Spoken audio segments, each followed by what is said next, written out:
বাকি রেখে কোন বান্দা পার পাবে না। আল্লাহ যদি আমাদের কাছ থেকে হিসাব নেয়, উভয় না, আল্লাহ তাআলার কাছ থেকে হিসাব দিয়ে কোনো বান্দা জান্নাতে যাওয়া সম্ভব হবে না। এই জন্য আল্লাহর কাছে আপনি রহম প্রার্থনা করুন যে আল্লাহ আপনি দয়া করে আমাকে বিনা হিসাবে জান্নাত দিয়ে।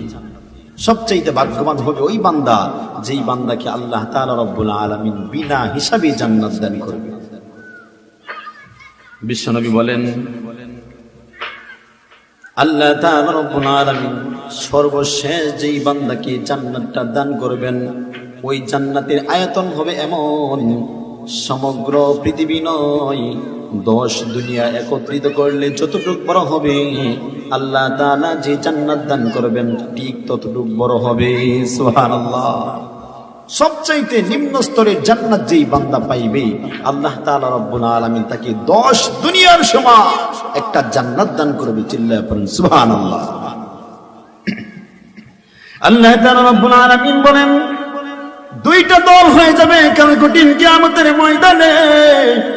1 নাম্বার দল হবে জান্নাতি, 2 নাম্বার যে দলটা হবে সেই দলটা হবে জাহান্নামী। আল্লাহ তাআলা বলেন 2 নাম্বার দলের অবস্থা খুবই খারাপ হয়ে যাবে। যেই বান্দা